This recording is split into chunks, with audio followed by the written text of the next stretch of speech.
All right, let's jump right in. We all know Peter Pan, right? The boy who wouldn't grow up. But today we're doing more than just revisiting some story from our childhood. We're actually going to deconstruct this incredible educational guide that shows how you can teach a classic and make it really, truly stick with today's students.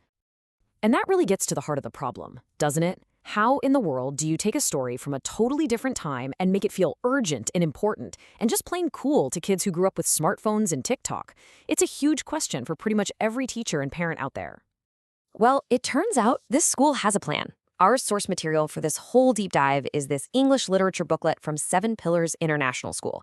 And, it's more than just a summary. It's a seriously thoughtful roadmap designed to do exactly that, to build a bridge between classic stories and the 21st century kid. So here's our game plan for breaking this all down. First, we'll look at why teaching a story like Peter Pan is such a modern challenge. Then we'll get into the nuts and bolts, the educational blueprint that makes this thing tick. We're even going to dissect a single lesson to see how it works in practice, see how it builds skills as you go, and finally, look at how they measure whether any of it is actually sinking in. Okay, first step, a new take on Neverland. The real challenge today is getting the attention of these super tech-savvy kids and drawing them into a classic, kind of complex story. So what's the secret sauce here? What makes this approach different?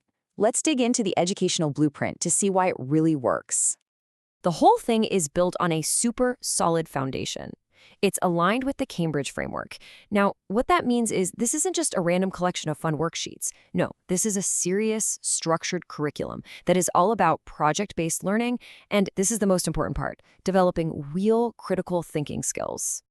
And the goal here, you'll see, isn't just to make sure kids can remember the plot. The story is basically the rocket ship they use to explore these huge, universal themes. So students aren't just reading about sword fights. They're talking about the tension between being a kid and being a grown-up, the power of your own imagination, what it means to be brave. It's deep stuff. Now, theory is one thing, but what does this actually look like on a rainy Tuesday morning in the classroom? Let's pull apart the anatomy of a typical 40-minute lesson. Every single chapter, and I mean every one, follows this brilliant, simple three-part rhythm. First, you get the students hooked before they even read a word, getting them to guess what might happen. Then, while they're reading, you guide them with really specific questions. And finally, after the chapter is done, you let them loose to analyze what they read and create something new. It's a clean, effective learning cycle. Now let's look at the questions, because this is where the magic really happens. They're tiered. They start with the basics, the literal questions. Where did Peter Pan lose his shadow? This just makes sure everybody is on the same page, It's the bedrock of understanding. Then you level up to inference. The answer to this kind of question isn't spelled out in black and white. Students have to play detective a little bit, connect the dots, and start to figure things out based on what the character says and does. And finally, you get to the critical questions. And this is the big leap. There is no single right answer here.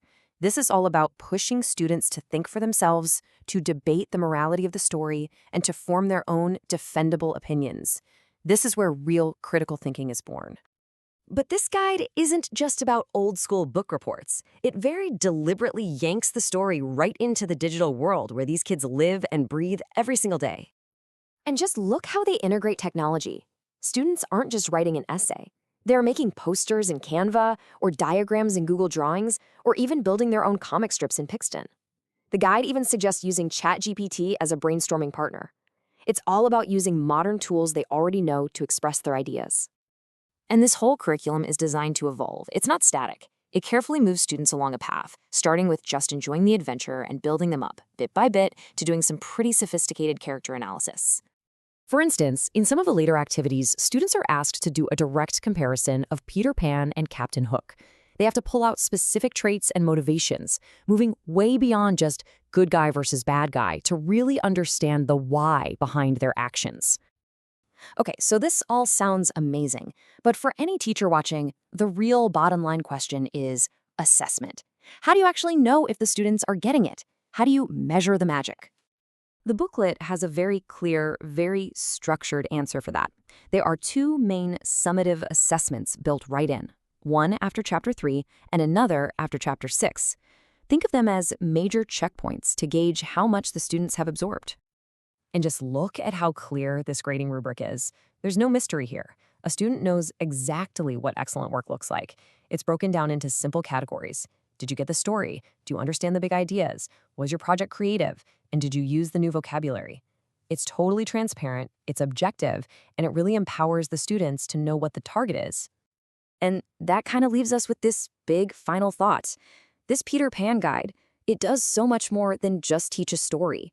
It uses a classic tale as a launchpad for building truly modern skills, critical thinking, digital creativity, moral reasoning. So the question it leaves me with is, what if every classic we taught could be a blueprint just like this?